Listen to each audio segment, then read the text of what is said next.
do something terrible to him. Brilliant piece. The Minsk Festival, Yes. and they had visited us here, Yes. and I suppose there's a little story about the woman who was me in Minsk. She was arrested. She was the festival director. Yeah, isn't it? I mean, it's great that we as a festival can make connections to other festivals, you know. And again, the authorities in Belarus are really terrible, and it's the actual KGB who are there, you know. So when they arrest their cultural activists, then we need to, in acts of solidarity, do something, you know. In the case of us, you know, we advocated for that festival, and I wrote an article in The Guardian, and eventually, you know... And she was arrested because they organised something that criticised how the government were handling the pandemic or something. It was an exhibition.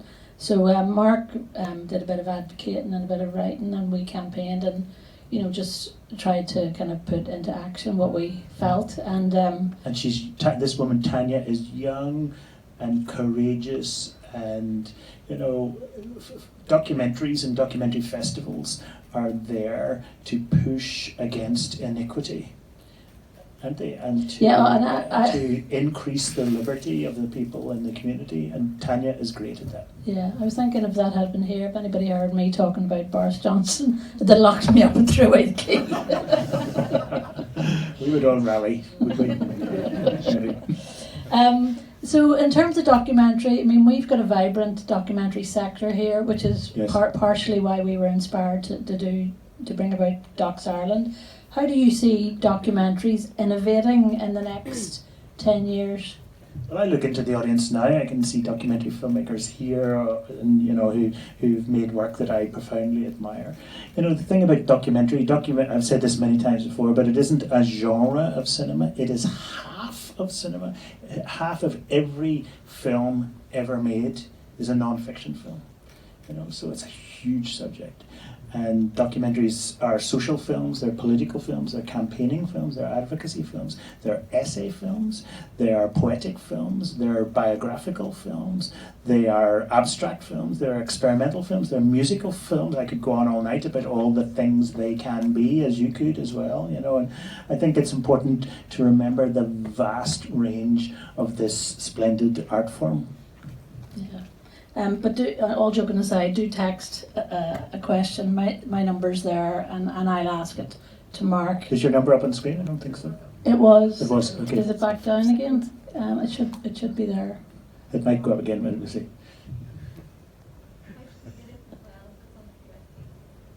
All right. 6-2. We're all getting used to this. I'll get a new date. world. I'll get a date eventually. It's like Tinder. Okay, I'll ask you another question. And again, I don't like talking too much about the latter half, but you go into a bit more technology and the changes in technology. Yes. And I mean, I could talk about that all day. It's amazing. And you kind of we talk about the Spider-Verse. Yes. Could you say a little bit about the technological? Because I find that really, I don't know, it just pulled together a lot of things for me in terms of how technology has just exploded and all the different things can be done with it.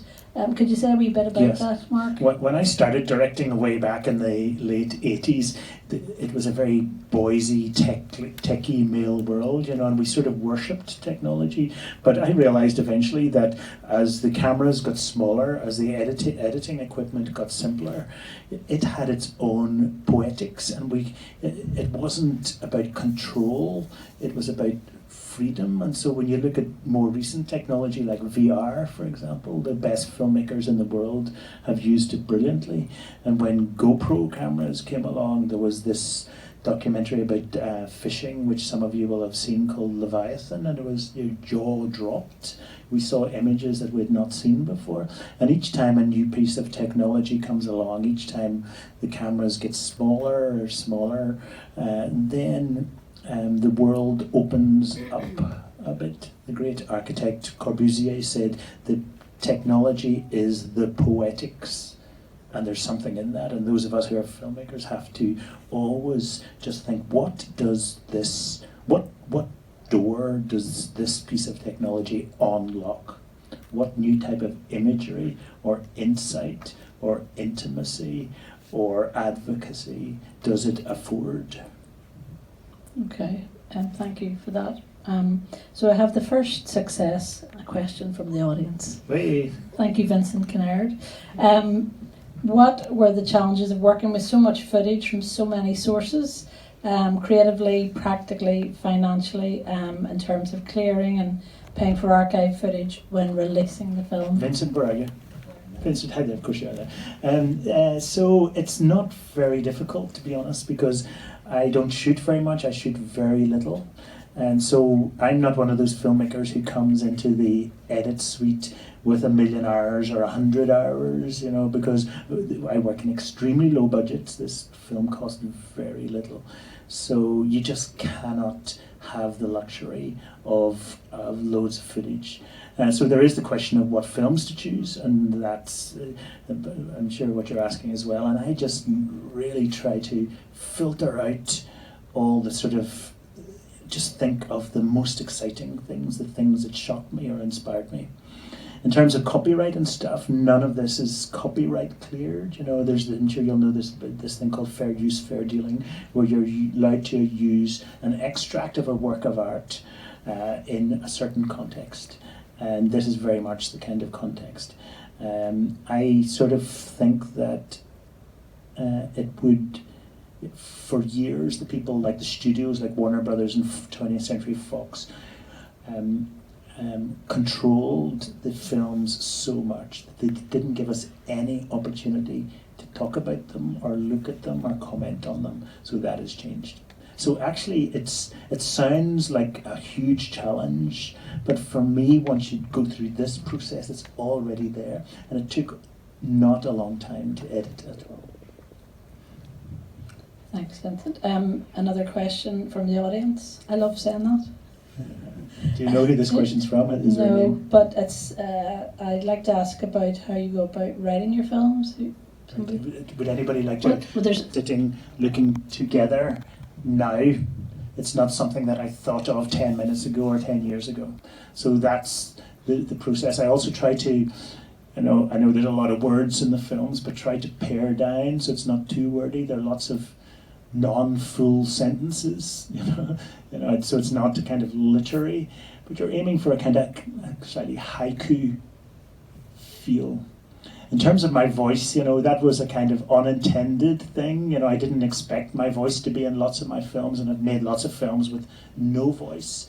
But I'm cheap and available, which helps, and I'm lucky to work with great voiceover artists like Jane Fonda and Tilda Swinton and Tandy Newton, who we saw a moment of earlier, lots. And I love working with other voiceover artists. But when it comes to something like this, if you've got some movie star voicing this, it won't quite be believable, because we won't quite believe that they've sat and watched all these Indian films and Arab films. But people do believe that I have sat and watched those films, because I have sat and watched those films. So it's more about integrity, and I'm not an actor, and so I also get slightly bolshy, because especially in America, people say, "What is that accent?" and that's so weird, and can you subtitle it, and all that sort of thing. So of course that annoys me slightly, and I think if you don't understand a Northern Irish accent, then that's your fault, not mine. I kind of want to follow that up, because I had a question about the writing myself. It's very poetic and right throughout, and I started off when I was planning my questions with like a little piece that was a poetic piece. And then I thought, stop it, you're saying the whole film over again. But I have a few pieces that I will say, okay, because some of it is just absolutely beautiful. Thank you. And it just really, it really struck the heart, along with the images. I'll kind of turn to that in a wee minute, because it's too long, and there's another question from the audience, okay, which is much more important. This is from Roisin Garrity, and Roisin wants to know, if you made any new film discoveries in the process of making this film, or did you know which films you were going to use under each genre heading right from the outset? Thank you, Rushing. I admire your work very much, as you know. I'm watching stuff all the time, trying to entertain myself, inform myself, etc. So every day is a discovery. Like every day is a kind of, every time you go to the pictures, you see something that you didn't expect, and so that's what works for me. So when it comes to the edit or the prep for a film like this, there isn't much that I haven't seen, but the discoveries, as the filmmakers know here, are in the cutting together two scenes. We talked earlier about Joker and Frozen. I'm sure some of you really raised your eyes and thought, yeah, really, like he's forcing that. But these kind of unexpected connections, the fact that filmmakers from very different parts of the world, often from very different periods, are thinking the exact same visual thought or sonic thought, that's where the discoveries happen, because you don't expect it. Mark, somebody's asked where and when can we see the whole film? Would anybody like to identify themselves? Hi there. Hi. Thanks, great. So the whole film is coming to cinemas either at the end of this year or early next year. So hopefully, good cinemas in this city, like this one perhaps, might show it. Interesting, this film has already been bought for cinema and TV in America and Germany and Italy and Brazil and China and Russia and Australia and many countries.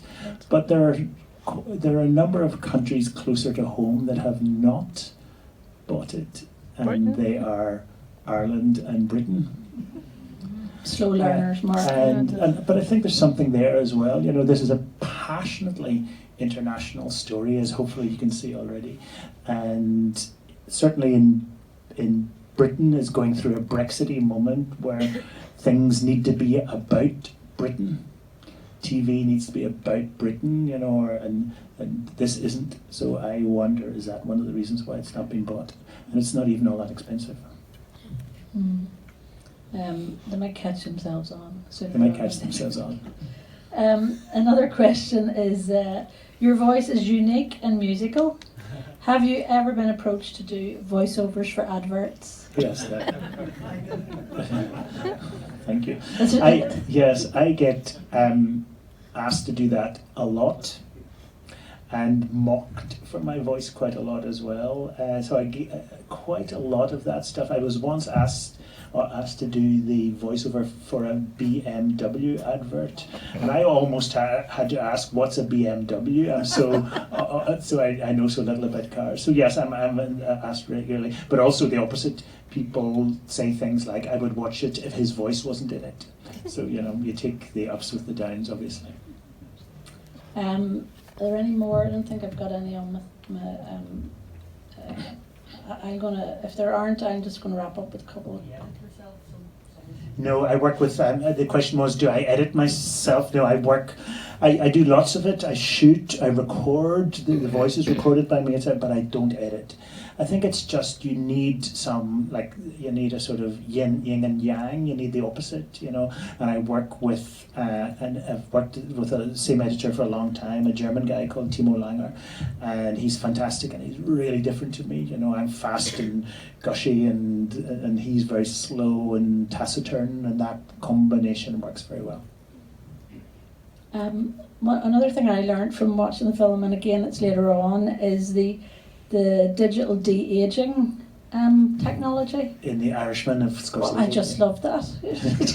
I thought, when can we get it for our iPhones? Yeah, absolutely. Could you say a wee bit about that? Because it was fascinating technically, just to see it in the shots that you showed. Many of you will have seen Martin Scorsese's film The Irishman, and I saw it on the big screen. I waited to see it on the big screen, and that was, there'd been de-aging technology before where you take an actor and make them younger, but this was a high profile example of that, obviously, so again, I wanted to look into the creativity of that, not as a sort of the business aspect of it. So I watched lots of stuff about how they scanned Robert De Niro's face like something like 1,000 times and got him to move every muscle in his face many times so they could see everything that face was capable of. And then they scanned that into a computer, and then they subtly lifted the face and subtly removed some of the lines and subtly reconfigured the physiognomy in order to conjure the younger self. And again, it's always about the creativity. We know this can be used as a crass way, frankly, an oppressive way, you know, to overvalue youth over age, you know, but it can also be used creatively, and I think Scorsese did. Okay, I have a couple more. Jack Cochran, what was the experience like having 2 films shown at the Cannes Film Festival? Jack, where are you? Hi Jack, thanks for your question. It was amazing to have 2 films at the Cannes Film Festival. You know, I work in a quite limited way. There's no production company. If you look at this film, there was no money. There was no TV broadcaster, there was no institute, no British Film Institute or anything, so you work in quite a simple way. So to sit on your sofa one night and the director of the Cannes Film Festival called you, it was 10 o'clock at night, I was ready for bed and he had just seen this and he talked for 40 minutes about it and how much he wanted to show it as the opening film in Cannes. That was a major act of affirmation. I've never lived in London or New York where, you know, your career can rocket very quickly. You know, mine has been a slower ascent than that. But being in Cannes this year with 2 films and the flurry of publicity and 25 interviews a day, etc., meant that I could feel my reputation as a filmmaker building. And already there have been consequences of that since Cannes, which was just last month or something. And I've been offered quite a lot more stuff to direct than I have done previously. So it's, you know, it's good. You have to be. It can go to your head, that sort of thing as well, because, you know, there's Spike Lee and there's Jodie Foster and you're chatting to Jodie Foster in French and Spike Lee comes along and there's Walter Salles. It's a very intense inner sanctum, you know, but, you know, I think hopefully I've been grounded enough by this city to ride that storm. Right. I said hopefully there, maybe not. We've time for one. You're not throwing us out yet, are you? No? Okay. So another part of the film that I loved was the section on family. Family. And I think because of lockdown, you know, maybe we were all a bit more sort of zoomed in on our family units because we had to be. And you looked at films like Us, Parasite, The Farewell, Shoplifters, White Mama, and one that I really loved, Leave No Trace. And this is where I'm going to take a bit of your voiceover, which I just thought was poetry. Whittling, working together, they own very little, survive in secret, but live in harmony. And trying to live this way, they're playing with fire. Mm-hmm. And in that moment, for those of you who have seen the great Leave No Trace, they're actually whittling the wood, aren't they? They're playing, yeah. Hopefully, I mean, and thank you for saying that, you noticed that they weren't full sentences. They were sometimes individual words or short phrases. And hopefully you can condense, you know, if you're making a soup or a sauce, you want to boil it down to enrich it. And I think what you want to do that with language as well. You don't want to go on, you know. Yeah. And the family thing's really interesting, particularly when you look today at the great films about family, they often come from Asia. You know, from and you talk about the concept of invasion and family, you know, yes. the sort of invasion from, and light and shadow and, you know, the poor and the rich. And then what's lovely is then you go to the Song of the Sea. Yes. Which is beautiful film, and then the language change is from invasion to transformation. Yeah, and that's because those of you who have seen Song of the Sea, the great Irish animation, and many of you will, you know, it's about loss, but it's not about loss as an ending, but as a kind of transition into something new. You know, the fact that when we lose somebody, when we're grieving, of course it's absolutely terrible, but at some point you sort of seem to grow something like another limb, or that's too stupid to say, but you grow something else, and that something else is with you. You know, and I think Son of the Sea is just so beautiful. Okay, there's nothing else coming through from Tinder here, so I'll ask you this last question, Mark. Okay. And I know you'll be working on something else new now. Can you tell us what you're working on? Can you share Yes. that with us? I hesitate to say this because I'll freak myself out, but I've got 5 new films. One is fully finished, one is almost finished, and there are 3 new ones. This is because I love working, and I make a lot of stuff, but also I'm lucky enough to be offered a lot of stuff. And I also am grateful that it took me a long time to people to take me seriously as a filmmaker. They thought of me as a critic or something, and I've never reviewed a film, you know. So now that I am getting an opportunity to do something that I love, which is make cinema, then I will do it. And you don't know how long you've got, as it were, you know, and so you want to go for it and live fully, if possible, in the thing that you like doing. So can you tell us? Can you tell us about any of the 5 of them? Okay. Even one. Let's think. What can I tell you about? Yeah, there's a fantastic artist called Wilhelmina Barnes-Graham, and she was obsessive painter, and she made art for 70 years. She was neurodiverse. She was synesthetic. I absolutely love her work, and I tweeted about it, and then the foundation who owns our paintings approached me and said, do you want to come and see her paintings? And once I saw a lot more of them, I thought, yeah, I want to make a film about her. So I'm a third of the way into a film about her. And I can tell you something as long as you don't say anything on social media. Is that okay? I promise it's just between us, yeah. So I don't usually do the sort of famous white guy film stuff. You know, I make films, you know, about other things. But like many people, I'm obsessed by you promise, right? So if I haven't announced it. I kind of, when I knew I was going to do this, I thought I would be in danger of not giving Mark a proper introduction because I know him so well. So I've sat down and kind of tried to summarise you.